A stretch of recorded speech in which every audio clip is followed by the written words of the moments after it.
All right, a few moments ago I said thank you for joining us tonight. I appreciate your willingness to take time out of your schedule to be here for this conversation.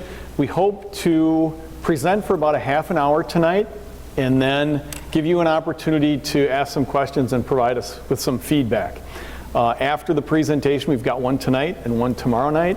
We hope to have a survey go live where we collect a little bit more detailed information from the community. We're going to put that online. We're going to have hard copies available, and we're going to try to place it in certain places around the district so people can access that easily. My name is Tom Wormuth. I'm the district administrator for the Adams Friendship Area School District. I'm finishing my third year in Adams. It's been very quick. Dealt with a lot of unexpected and unanticipated issues over the last couple of years, obviously. And with me tonight presenting is Perry Hibner. Perry recently retired from the Middleton Cross Plains Area School District, where he was the communications director and director of the foundation. And he's now working for the Donovan Group, which is a consulting group that helps school districts primarily with communication issues, and communication issues in general and communication issues around referendum. So we're glad that Perry's here with us as well, and he's going to talk in a few minutes. So why are we here today? The Adams Friendship Area School District is dedicated to preparing all students to perform for life. This means that we're teaching good citizenship. We're providing a safe learning environment for our students. We're trying to address the myriad of needs for every student. We're trying to deliver comprehensive educational programming, and we're partnering with families and other members of the community to educate our students. I'd like to give you a glimpse of some of the hopes and dreams of some of the students that we serve through a short video.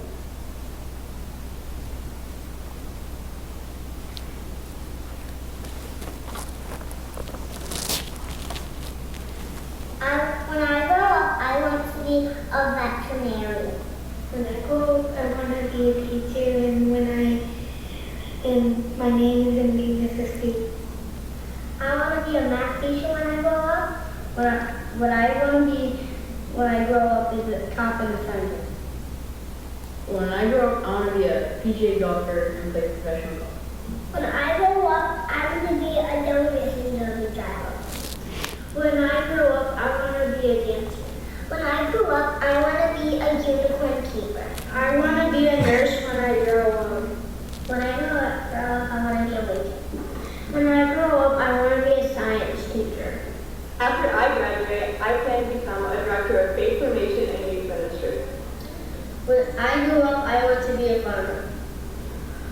When I grow up, I want to be an engineer. When I grow up, I want to be a forensic analyst or a medical examiner. When I grow up, I want to take over my mom's show writing business when she retires.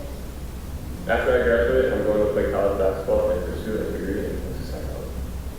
When I grow up, I want to be a vet. When I grow up, I want to major either in music or in English. When I grow up, I want to be a teacher. When I grow up, I want to be a 4T teacher. After I graduate, I want to become an artist. When I grow up, I want to be a creator of movies. When I grow up, I would like to be a farmer. When I graduate, I want to be an elementary school teacher. When I grow up, I want to be a lawyer. When I grow up, I want to be a nurse. I want to be a carpenter when I grow up. After I graduate, I want to become a veterinarian. When I grow up, I want to be a baker. When I grow up, I want to go to Cuba. After I graduate, I want to become an elementary school teacher. After I graduate, I want to be a business owner. When I grow up, I want to be a psychologist.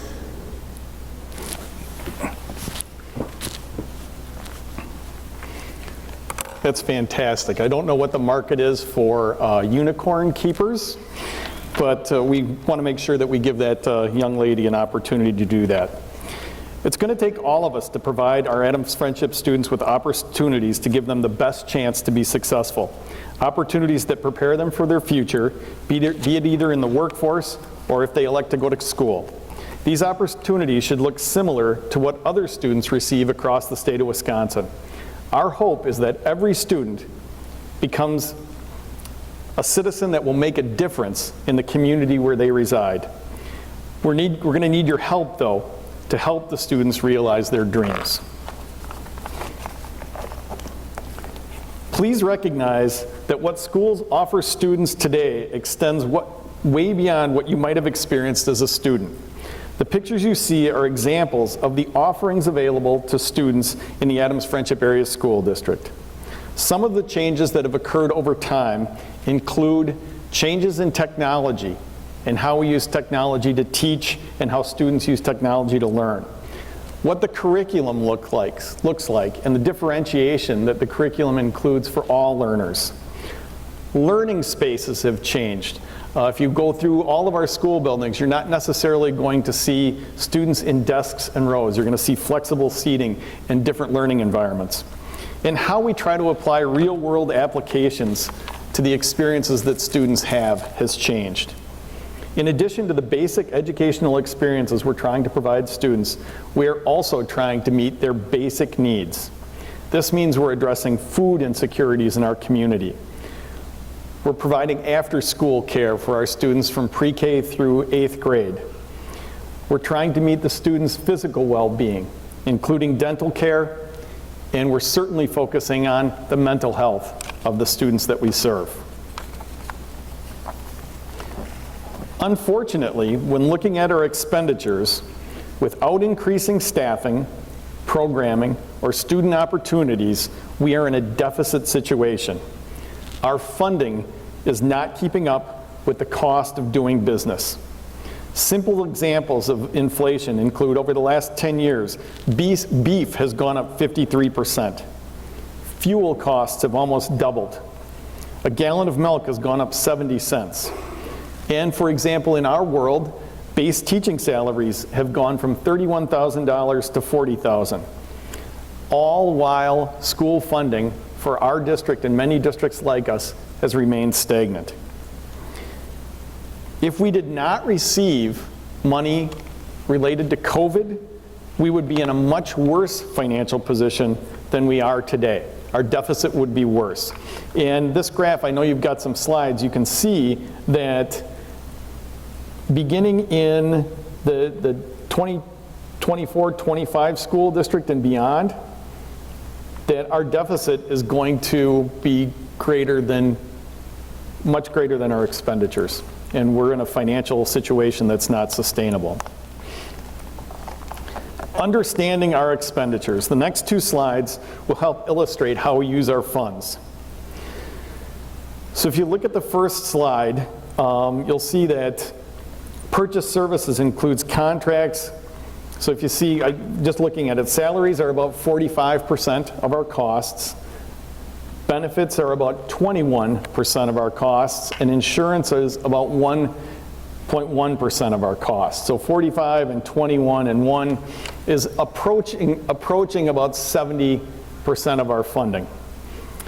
Purchase services includes contracts for transportation and technology. So in our district, we no longer own our buses, and we third-party contract for technology support. In some districts, those are part of the district, but in ours, they're outside of the district. So if you add that in, we're around 70 or so percent of our costs related to salary and benefits and purchase services. Capital items are one-time expenses, so we spend about $1.5 million a year on capital expenses, and those are one-time purchases, things like working on roofs, those types of items. Non-capital items are things like supplies and consumables. And then we have an interfund transfer between Fund 10 and Fund 27 that's been removed from this document.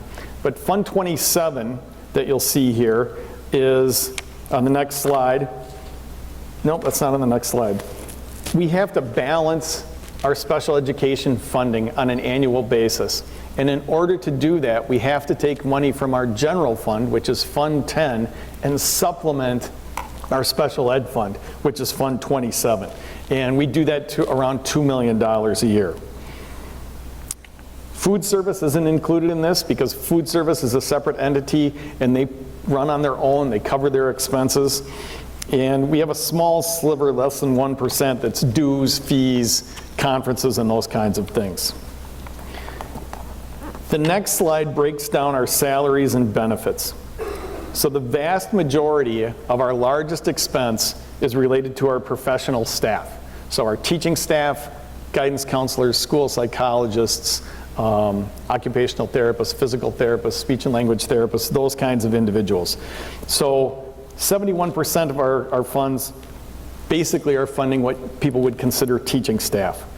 About 15% of our funds go to paraprofessionals, the support staff, instructional assistants that work with our students shoulder to shoulder on a daily basis. About 8.5% of our budget goes to administration. 2.3% goes to co-curricular activities. That's athletics, forensics, FFA, those kinds of expenses. And about 3.1% we utilize for substitutes in our district. I'll now like to play a very short video about revenue limits and how schools are funded. This is an Academy Award-winning performance. Please enjoy.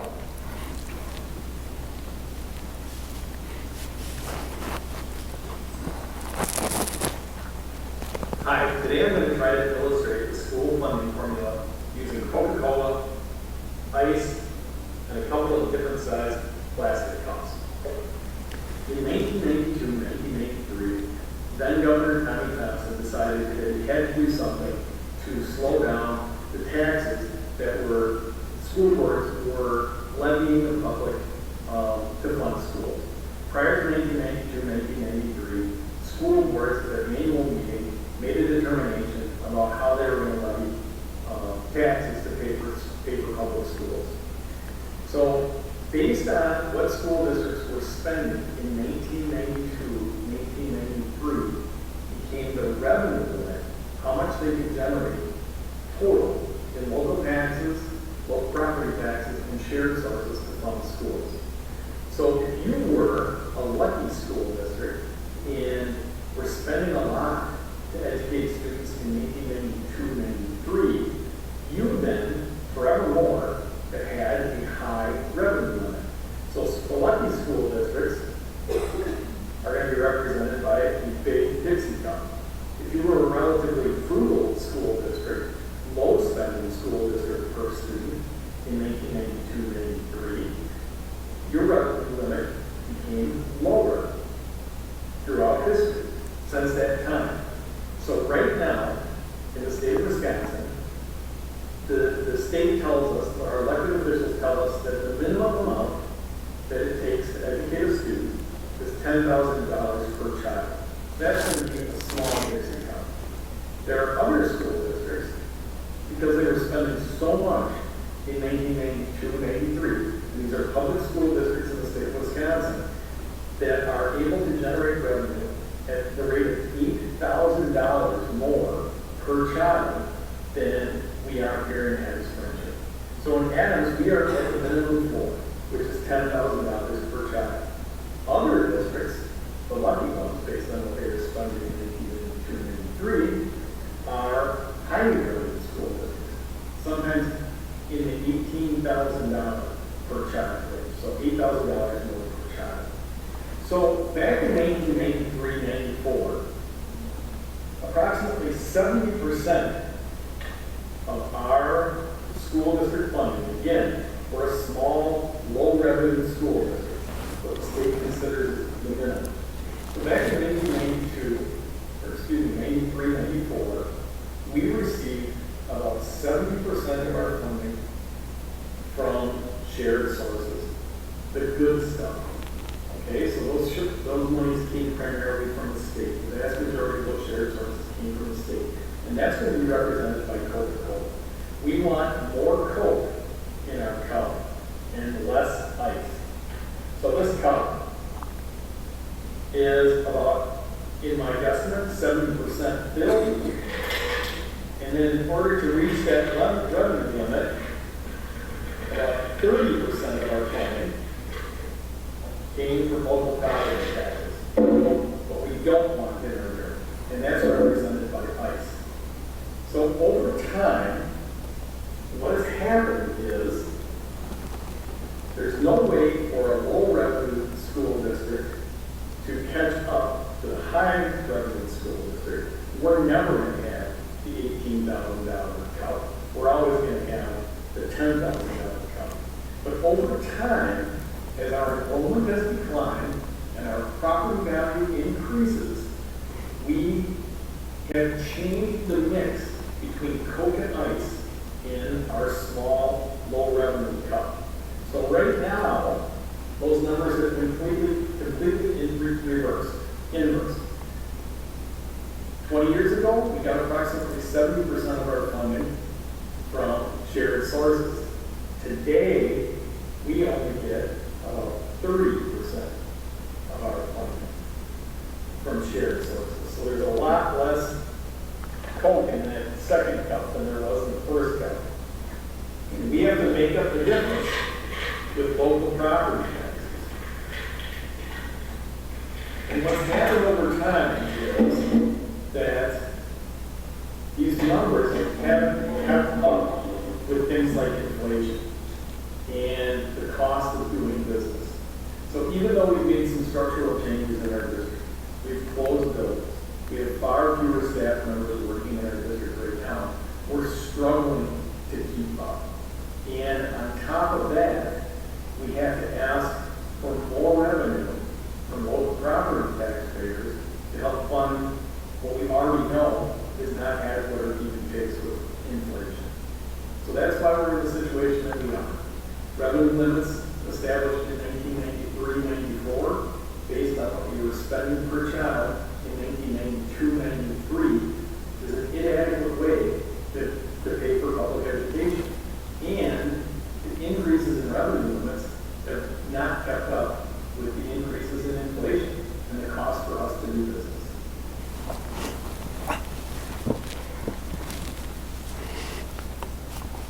I hope that was at least a reasonable explanation, but it is really difficult to watch yourself on video like that. Some of you might be asking about the existing referendum. So the gracious taxpayers in the Adams Friendship Area School District in the 2018-2019 school year supported a $950,000 per year referendum for 5 years. So this referendum, we're currently in the 4th year of the 5-year referendum, and next year will be the 5th year, so this referendum will expire at the end of the 22-23 school year. Without a change in the state funding formula, and it hasn't changed structurally since 1993-94, the Adams Friendship community will be asked to pass another referendum just for our school district to maintain what we're currently offering and remain solvent.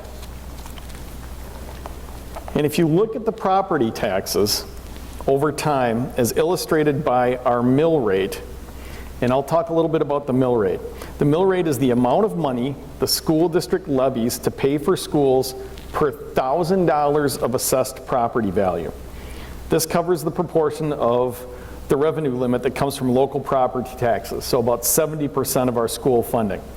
So the mill rate is the amount that the school district levies, and the school district has no control over this anymore. The state of Wisconsin takes our equalized property value, so the property value of the entire district and the number of students that we're serving, runs it through a formula and creates a mill rate. And you can see the mill rate over time. So in 2012, 2013, it was at $10.04 per $1,000 of assessed property value. And it peaked in 2013, 2014 at $10.83 per $1,000 of assessed property value. And then our mill rates started to decline when our student population really started to decline. So it went from $10.83 to this year, about $7.60 in the 21-22 school year. So instead of $10.83 per $1,000 of assessed property value, it's now at $7.60 per $1,000 of assessed property value. So what does that mean for your local property taxes? If you owned a $100,000 property exactly in 13-14, for example, if you looked at the school district portion of your property tax bill, it would have asked you to contribute $1,083. This year, we're anticipating that the school portion of your property tax bill for the 21-22 school year was $760 if you owned a $100,000 home. So obviously, we've been a steady decline in the mill rate for the last decade. And what we've been trying to do over the last decade is balance cost reductions at the same, excuse me, at the same time we're meeting student needs. We've closed, can you give me a drink of water? Would that be all right? I apologize. We've closed 4 elementary schools, and with that, there's been cost savings. We've reduced our staff and operating costs. We've third-party contracted our transportation. So up until 5 or 6 years ago, we owned our own buses, and now we third-party contract those out, and we're still not paying as much today as we were when we made that decision. Unfortunately, we're dealing with smaller and smaller fiscal resources, so smaller revenue for the school district. And we're also dealing with staffing shortages, a lack of substitute teachers, trying to retain staff members and respond to inflationary increases like all of us are in our homes. At the same time, we're dealing with operational issues.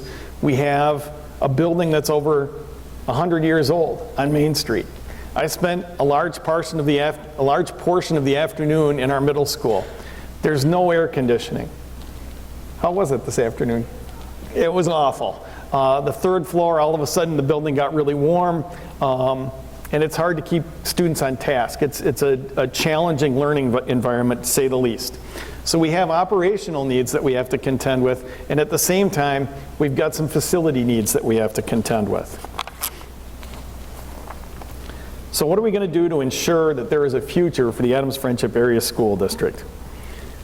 Until the state changes the school funding formula, the only option for school districts to increase their funding is ask community members for additional support. That means, in my opinion, that we're most likely headed for an operational referendum.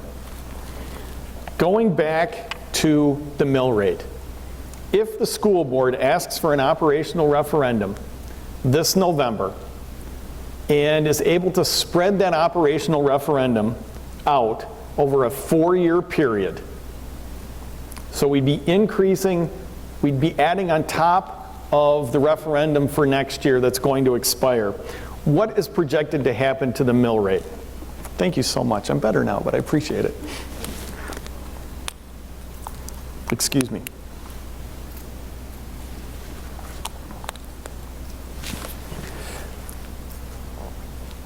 So this year, you spent $7.60 per $1,000 of assessed property value. Next year, if we added another $1.7 million to the school district budget through referendum, the mill rate would go up to $7.65. And you can kind of see how it would increase over time.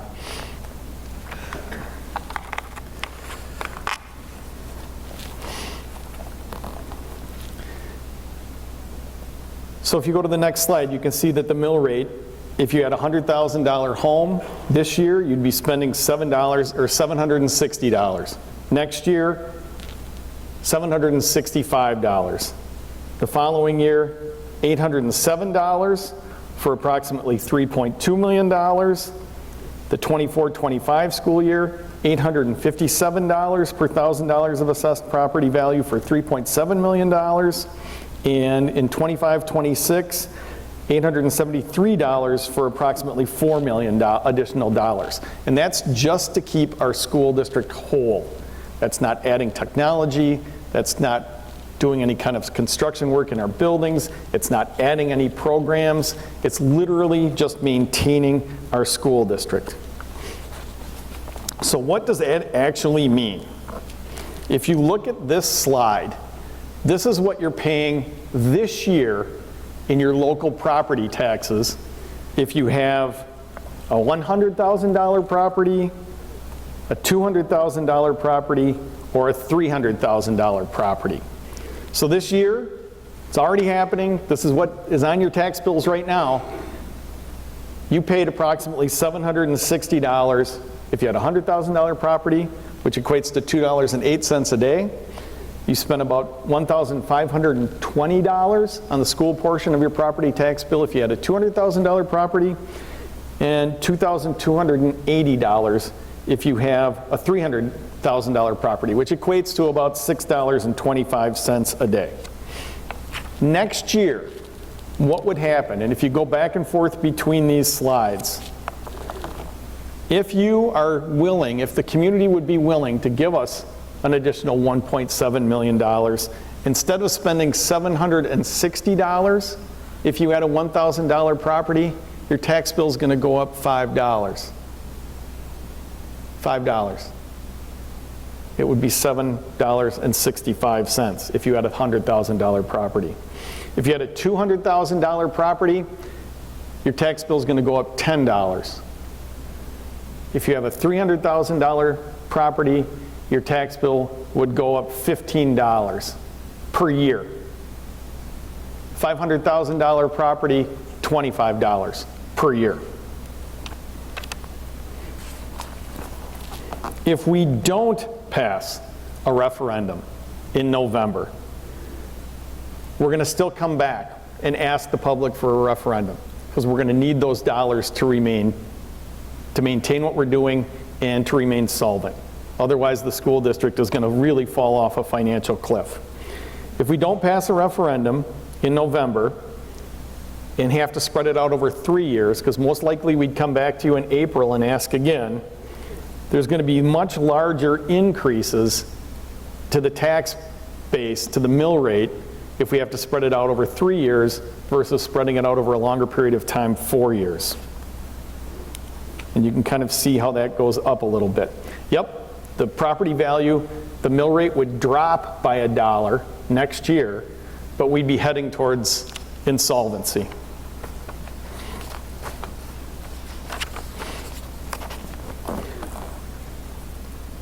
So my final slide. What would happen if the school district didn't pass a referendum or is unable to pass a referendum? And what we would be heading towards is providing our students a bread and water education. We'd have to cut approximately $12 million over a 3 or 4 year period. We'd have ridiculously large class sizes. We'd have to reduce or eliminate co-curricular opportunities. So that means sports, forensics, FFA, all the good stuff at the middle school and high school that tends to keep people in school. We'd have to reduce our connections with our school resource officers in Sauk County. We'd have to eliminate external counseling and mental health support for our students. We'd have to eliminate special education teachers and support teachers for our students that are struggling. We'd have to eliminate or drastically reduce our career and technology education courses. So that's welding, our auto shop, building trades, our agriculture program, all of those things, and engineering, all of those things would have to go away, because we aren't required to provide those things. We're only required to really provide basic educational services. But it would drastically change what our school districts. We wouldn't be able to offer competitive salaries to attract new teachers or retain the quality teachers that we already have. And if this were to happen, if this were to play out, in my opinion, it would have dramatic and drastic rippling effects into the community from an economic perspective. If the school district went to providing just bread and water education, it would drastically impact the economic viability of our entire area.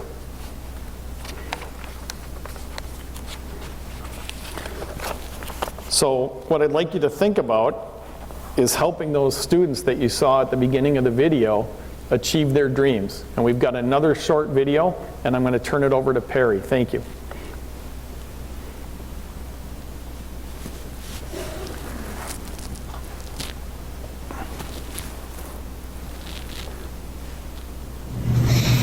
AFE helps me with math, reading, and art, and how those help me. Art helps me build stuff so cattle can't get out, and math helps me add measurements and stuff, and reading helps me measure the measurements. How AFE is going to help me is by learning math, reading, and art. Math is going to help me learn measurements. Art is going to help me kind of decorate and stuff. And reading is going to help me read the instructions of the baking. How AFE is going to help me, is by art, being a creator, and by the technology we use on our Chromebooks and the writing we do in our classroom. AF helps me to do math and art because if I want to be an engineer, math is helping me to measure stuff and art is helping me to build stuff. AFE is going to help me by learning math and reading so I know the measurement for the saddle that would fit the horse. And reading is going to help me know the medicine that the horse needs when it's sick. AF has helped me by challenging me and doing a math challenge. AF helps me become a lawyer because in one of our classes we're doing mock interview letters, and also in other classes we do debates, which is very similar to being a lawyer. Adam's Friendship helps me by providing band class. You also can be in music or in choir. And for English, we have really fun ELA classes and fun ELA teachers, and we get to do different projects. Because the school helps me learn, and I can find a teacher that can help me, and then I can take one home and practice. AFE helps me by teaching me all the subjects that I might be able to teach to my 4K class. AF has helped me pursue my dreams by allowing me to job shadow at the elementary school and has connected me to Midstate during school hours. This school teaches me math, reading, and confidence. AF helps me by allowing me to take classes that are business oriented like business law and also letting me attend Business World. Adam's Friendship is helping me reach that goal by giving me experiences and helping me see what that career actually does. AF helps me become a psychologist because they teach me self-control and how to make connections with others. AF can help me when I go to high school and I can take ag classes. AFE challenges me by doing math and reading. The school has provided me with the opportunity to go and observe pre-K classrooms. AF helps me by allowing me to participate in choir. AF has helped me by providing me an opportunity to play for them and teaching me self-discipline. AF has helped me by connecting me with people and programs to pursue my dream. The school helps me by reading and counting money. AF has helped me by offering a bunch of ag classes and job shadow opportunities. AF helps me by teaching me fractions and math. All right, Perry, thank you. Thanks, Tom.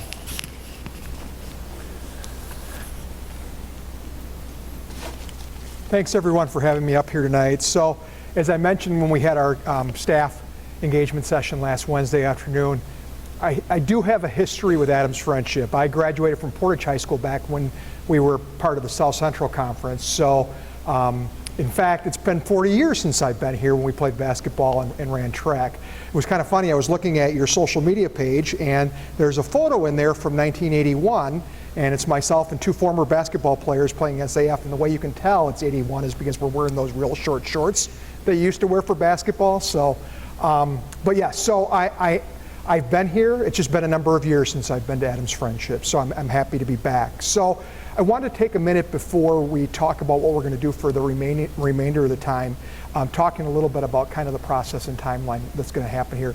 Tom referenced it a little bit. So we're doing one more community engagement session tomorrow night. We met with 200 staff last Wednesday. And then after that, we're going to have a survey that is available to everybody in the Adams Friendship Area School District. And the reality is we'd love every household to take it. That's not the way it works with any survey. You know, in all likelihood, if we can get 1,000 people to participate in the survey, that'd be a very good response rate. And that'll give us a good idea what the community as a whole is thinking. And I will tell you how it works. You know, the reality is and Tom knows because we've known each other for a long time. I'm really transparent about how all these things work. And I've done referendums not only a lot with the Donovan group, but in Middleton Cross Plains, we passed 2 fairly large referendums in 2012 and 18. So the reality is people who have children in the schools are going to look at this and say, yeah, I mean, we certainly understand it. We don't want to see our children have to deal with 30 or 35 students in a classroom or more. We don't want to see extracurriculars cut. We don't want to see staff laid off, all those sorts of things. It's certainly different if you're somebody maybe who's retired or don't currently have a child or a grandchild in the schools. You may look at it a little differently. You may look at it only from the tax impact. We certainly understand that. But what we do is we'll share the information with Tom and we'll show him what all respondents have said in terms of the different questions we ask, what a comparison group is, and those are people who do not have children in the schools or do not work for the school district, and then what's called a weighted group. And what that does is because in pretty much every district, 70% of eligible voters do not have children in the schools. So the reality is even if your families overwhelmingly support a referendum, if the rest of your community does not, it will not pass. And that's true for any district in the state of Wisconsin.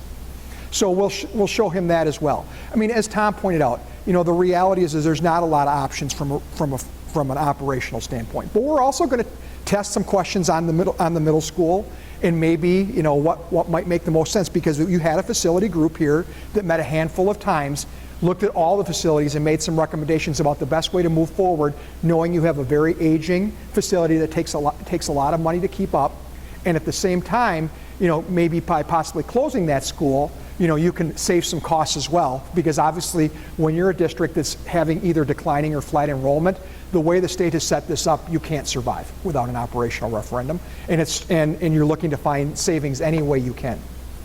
So we'll share that information with Tom and the school board and his team in early June, because any district that wants to put any type of referendum question on the November ballot has to make a decision by the end of August.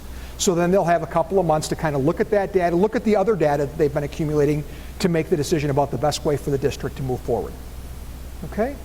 So that's kind of the process and timeline. I also want to give you one comparison. So a couple things, and I'm always curious as I watch these, and again, the team refined it from last week's presentation. They may even go back and refine it some more before tomorrow night. So one thing, when Tom talked about funds, I mean, you may all get this, but funds are sort of like your checking account, your savings account, maybe if you have a third account that you keep for taxes and stuff like that. The difference for a school district is they can't commingle funds for the most part. So, and I'll use my home district as an example. We passed 2 referendums that were mainly facilities in Middleton, Cross Plains, that totaled $210 million between 2012 and 2018. And I've heard some people, because they're going to a standalone operational referendum this fall for the first time ever. I mean, because they're one of those well-to-do districts that Tom talked about. So I've had some people say, why don't you just take that money from the facility, spend a little bit less on the refurbishment that you're doing with the high school or some of the other things, and do it to help with your operationals. You can't. The state does not allow you to do that.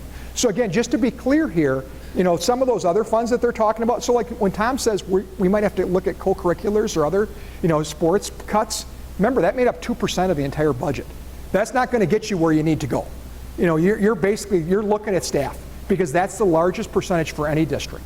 So, and that's a tough one. That's really tough. It's tough on families with kids to know that they're going to be losing somebody who they really wanted to have as a high school when they're in middle school or in elementary school. The other thing I wanted to share with you is that mill rate that they talked about and how it's dropped. So first of all, when Tom was showing that's the school district portion of your total taxes. I don't want people to think you only paid $760 total in taxes last year. Obviously, you're paying to a local municipality, to the county government, and like if you're in Dane County, you have to pay to Madison College as well. So there could be 2 or 3 other parts to your tax bill. In Middleton, where I live, the mill rate this year is $9.95, not $7.60. The average home is $450,000. So that means, unlike $760 going to the schools, the average home, and mine's probably a little bit above average, I'll be honest, you're paying about $4,500 in school taxes. So it's a different ballgame. We're one of those districts that spends about $18,000 per kid. And yet we're still having to go to an operational referendum. So that tells you, I mean, and I also read somewhere recently where 90% of districts in the state of Wisconsin, above 90%, have had to do some sort of operational referendum over the last decade. Now, some of them were tied with facilities. Not all of them are standalone to try to deal with, your expenses. But this is the way it's been set up in Wisconsin. So it's not unique here in Adams Friendship Area School District. What's happening here with these conversations is happening all around the state. So what I'd like to do now, and I have to thank Michelle because she went into the document today and updated it before I even got a chance to, because I was busy on Alaska's getting ready to go to referendum, and so we're getting a survey ready for them right now. We're working with about 10 districts right now that are planning to go this November. So I think I counted 24 people who are here, Michelle and Crystal. So I thought what we could do is you can either, like if you're here with a partner or whatever like that, go through these 5 or 6 questions, as a couple of people, or if you want to do it by yourself. But what we're really looking for here is to get your feedback about the presentation, how we might be able to improve it, what the community is going to need to know going forward. Any feedback you want to provide, we're going to take. We went through 20 or 21 pages worth of staff, and that's only because we put them in groups of 9 or 10 last Wednesday. So what time is it right now, Tom? About 7:10, and I should have thanked Michelle and Crystal. They've done a lot of work on the presentation and are helping tonight. I should have introduced them, so I was remiss. I apologize. I know Tom talked about being done at 7:30, so I think I want to give you as much time as possible. We don't really have to do much at the end here, so if we could say at 7:28, we're gonna say thank you to everybody. But if you want to stick around, if you're not done with the questions and want to fill it out, we're happy to stick around until everybody's done with it and gets a chance to answer all those questions. Okay? Thank you. And we'll walk around in case people need to ask anything.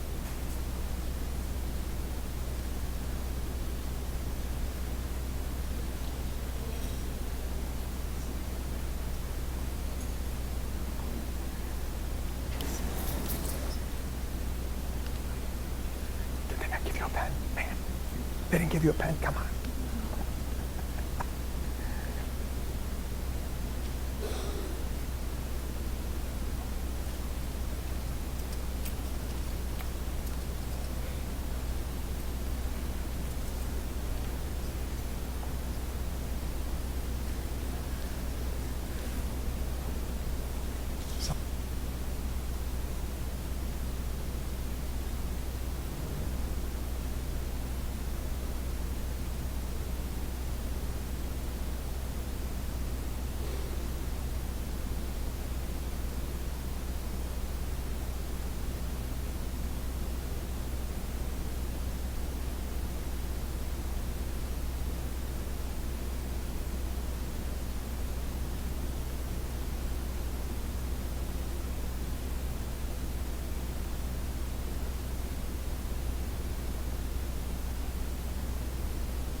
Gordon.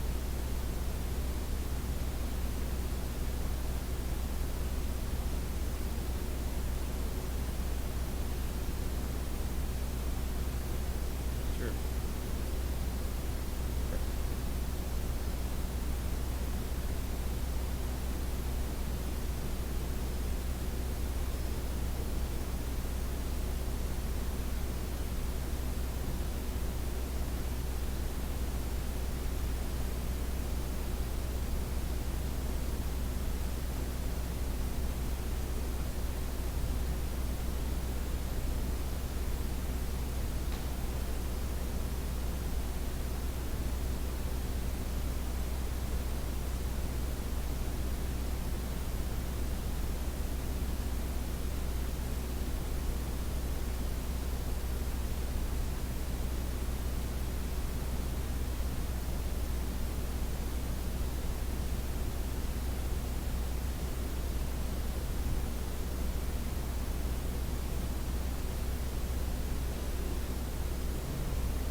I'm going to kind of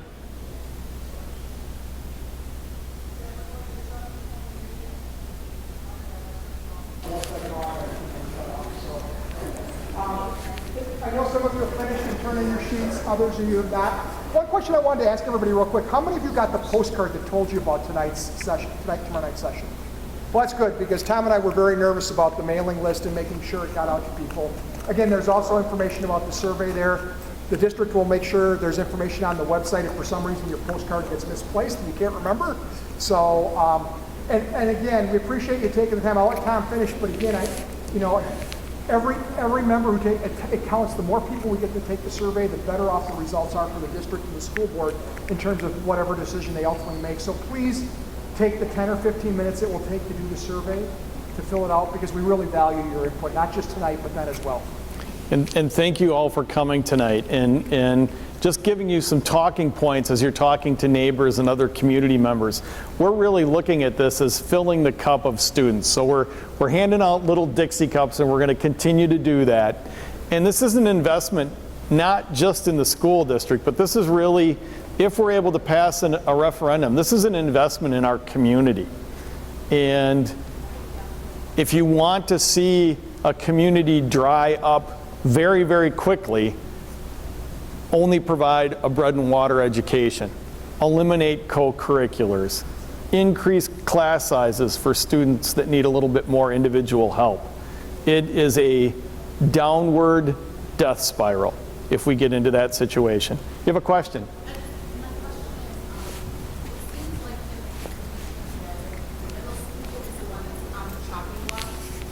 Because it's the oldest school? The middle school, we had a group of people that met 4 or 5 times last year. So the question was, the middle school seems like it's on the chopping block. The middle school is not a modern learning facility. On the 3rd floor in the middle school, there's 1 electrical outlet. I believe that's the case in each classroom. The middle school is the only building that we don't have air conditioned right now. And when I say it was uncomfortably hot, which then impacts student learning, it was uncomfortably hot in there this afternoon. It was 80-some degrees in the classrooms, particularly as you go up higher on the 3rd floor. It's just no longer a real viable learning experience. Is the building going to stand and the structure okay? Yes, but we haven't invested any money in the middle school in a number of years. And in order to update it to make that a viable learning space, you're talking about millions of dollars. As a matter of there will be questions on the survey. Our high school, this building's 22 or 23 years old. Adams Friendship Elementary School was built in 1993, so that's approximately 30 years old. The middle school was built, I believe, in 1916, the main portion, with a number of additions, and it's tired. And again, we had a community group. We had a series of meetings last year. We toured the buildings, and the recommendation from that group was to start trying to vacate the middle school and either build a new middle school facility, completely remodel it, which would actually cost more than building a new one, or splitting the middle school students up. Right now we're serving 5th through 8th graders there, so moving the 7th and 8th graders to the high school where we have a lot of space. This building was built for 750 students. We have about 440 in this building on a daily basis, and then maybe trying to add on to AFE with the 5th and 6th graders. So we explored a number of options, but all of them are costly. And right now I'm much more worried about just maintaining our operations than I am changing our facilities, but we need to continue to look at that as well.